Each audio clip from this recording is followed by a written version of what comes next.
दोस्तों नमस्कार, मैं श्री राजेश इंडोलॉजी के इस नए सत्र में आप सबका स्वागत है।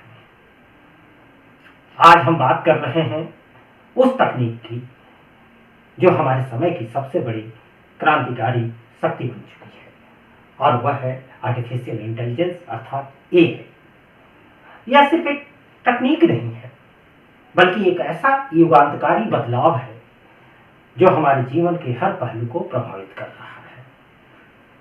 चाहे स्वास्थ्य सेवा हो, शिक्षा हो, यातायात हो या फिर नौकरी के अवसर, एआई हर जगह अपनी मौजूदगी दर्ज करा रहा है।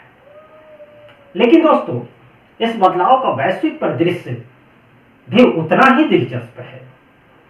चीन और अमेरिका इस दौर में कहां खड़े हैं? भारत की भूमिका क्या है? और सबसे महत्वपूर्ण, एआई का हमारी जिंदगी और मानवता के भविष्य पर क्या असर पड़ेगा? इन तमाम पहलुओं को आज हम विस्तार से समझेंगे। तो चलिए शुरू करते हैं। दोस्तों, सबसे पहले बात करते हैं अपने पड़ोसी चीन की। हाल ही में चीन की एक कंपनी डीपसीक ने एआई की दुनिया में तहलका मचा दिया है। इस कंपनी ने अपने एआई मॉडल डीपसीक R1 को लॉन्च किया है, जिसे गूगल और ओपन एआई जैसे दिग्गजों के मुकाबले में परखा जा रहा है। अब आप सोच रहे होंगे कि ऐसा क्यों? डीपसीक ने न केवल उन्नत तकनीक का प्रदर्शन किया है बल्कि इसे बेहद कम लागत और सीमित संसाधनों में तैयार किया है। जहां अमेरिकी कंपनियां अपने एआई मॉडल पर अरबों अरबों डॉलर खर्च करती है, वहीं डीपसीक ने केवल $6 मिलियन में ही इस मॉडल को विकसित कर दिया है। सिलिकॉन वैली के एक प्रसिद्ध निवेशक हैं मार्क एंडरसन। उन्होंने एक इंटरव्यू में इसे एआई का स्पुतनिक पल बताया है। यह कहना है कि यह घटना वैश्विक तकनीक संतुलन को पूरी तरह बदल सकता है। लेकिन दोस्तों, यह सिर्फ तकनीक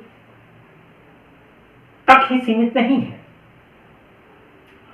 डीपसीक का उदय अमेरिका के प्रभुत्व को चुनौती देता है।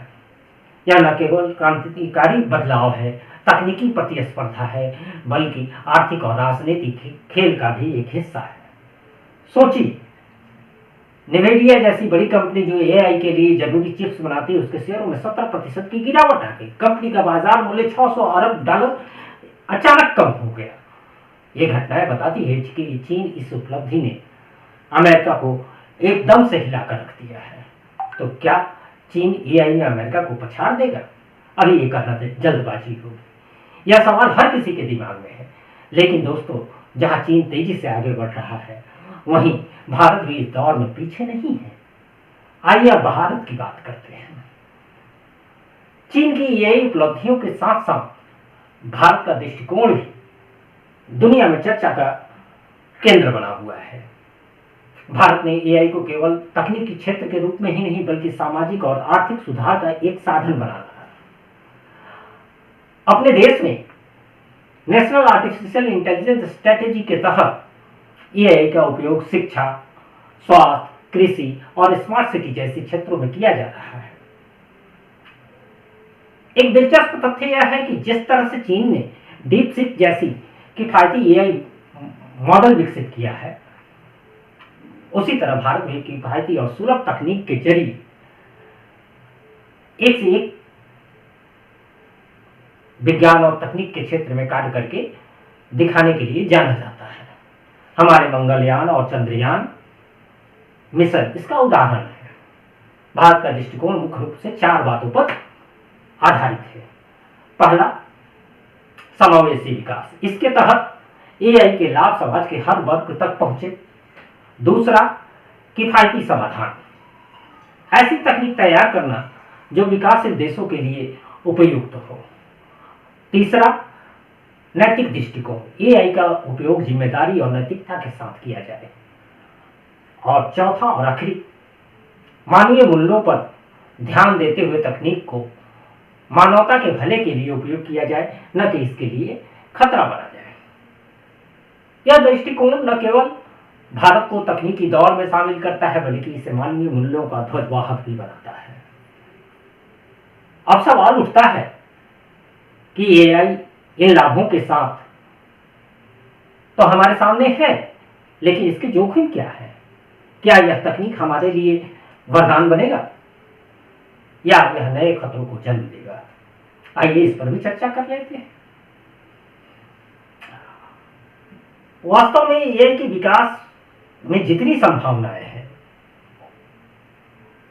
उतनी ही चिंताएं भी हैं। ऑक्सफोर्ड यूनिवर्सिटी की एक रिपोर्ट बताती है कि एआई स्वास्थ्य सेवा, शिक्षा और परिवहन जैसे क्षेत्रों में क्रांतिकारी बदलाव ला सकता है। एआई से बीमारियों को शीघ्र पता लगाया जा सकता है, उनका सही उपचार संभव हो सकता है। ऑटोमेटेड वाहनों के, ऑटोमेटेड व्हीकल्स के माध्यम से हम सड़क दुर्घटना की जो बड़ी संख्या में होती है उसे भी कम कर सकते हैं। शिक्षा में एआई व्यक्तिगत अध्ययन को बेहतर बना सकता है। लेकिन दोस्तों, एक दूसरा पहलू भी है। एआई से नौकरियों पर खतरे की बात बड़ी जोर शोर से न केवल भारत में बल्कि पूरी दुनिया में की जा रही है। आज भी कोई भी नई तकनीक आती है जो आम जनजीवन को प्रभावित करने वाली होती है तो उससे नौकरियों पर संकट की आशंकाएं बलवती हो उठती है। अब तक हमने देखा है कि जब कंप्यूटर का प्रयोग बढ़ा तब ऐसी आशंकाएं हर किसी के मन में थी कि अब कंप्यूटर आ गया है और इसकी वजह से लोगों की छटनी शुरू हो जाएगी। लेकिन हुआ उल्टा, बेतहाशा नौकरी को अवसर सृजित हुई। इसी तरह इंटरनेट और स्मार्टफोन के आने पर भी आशंकाएं वही थी और नतीजे भी वही निकले। अब एआई को लेकर पुनः आशंकाओं के बाजार गर्म है। वर्ल्ड इकोनॉमिक फोरम की एक रिपोर्ट के अनुसार 2030 तक एआई 92 मिलियन नौकरियां खत्म कर सकता है। लेकिन यह रिपोर्ट यह भी बताता है कि 170 मिलियन नई नौकरियां भी सृजित कर सकता है। तो सवाल यह है कि क्या लोग नई तकनीक के साथ खुद को ढाल पाएंगे? इसके अलावा एआई के अत्यधिक विकास से सुरक्षा चिंताएं भी बढ़ रही है। ओपन एआई के सह संस्थापक एलिया सुट्सकेवर ने चेतावनी दी है कि सुपर इंटेलिजेंस एआई का बड़ा खतरा हो सकता है। ऐसे में हमें एआई के विकास के साथ साथ इसके नैतिक और सामाजिक प्रभावों पर भी ध्यान देना होगा। इसे किसी भी हाल में नजरअंदाज करना संभव है ही नहीं। एआई न केवल तकनीकी विकास है बल्कि यह समाज में असमानताओं को भी बढ़ा सकता है। जिन लोगों के पास इंटरनेट और स्मार्टफोन जैसी सुविधाएं हैं उन्हें इससे ज्यादा लाभ होगा, वहीं वंचित वर्ग इस विकास यात्रा में, इस एआई के युग में वह पीछे छूट जाएगा। इसलिए सरकारों और निजी संगठनों को इस अंतर को पाटने के लिए मिलकर काम करना होगा। भारत जैसे देश एआई को रोजगार सृजन और आर्थिक विकास का साधन मान रहा है, लेकिन हमें यह भी सुनिश्चित करना होगा कि यह तकनीक हर किसी के लिए सुलभ हो और इसका उपयोग जिम्मेदारी पूर्वक हो। अंत में यही कहा जा सकता है कि एआई हमारे जीवन को बदलने की क्षमता रखता है, लेकिन यह पूरी तरह हम पर निर्भर करता है कि हम इसका उपयोग करते कैसे हैं। इसके सकारात्मक और नकारात्मक दोनों नतीजे आपके सामने आएंगे। जैसा उपयोग करेंगे वैसे नतीजे रहेंगे। तो दोस्तों, यह थी आज की हमारी चर्चा। एआई का वैश्विक परिदृश्य, चीन का उदय, भारत का दृष्टिकोण और मानव भविष्य।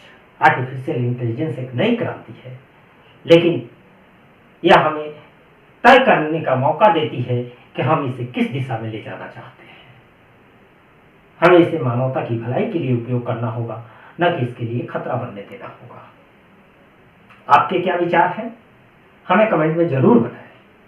इस वीडियो को लाइक करें, शेयर करें और चैनल को सब्सक्राइब करना बिल्कुल ना भूलें। अगली बार फिर मिलेंगे एक और नई रोमांचक चर्चा के साथ। तब तक के लिए नमस्कार।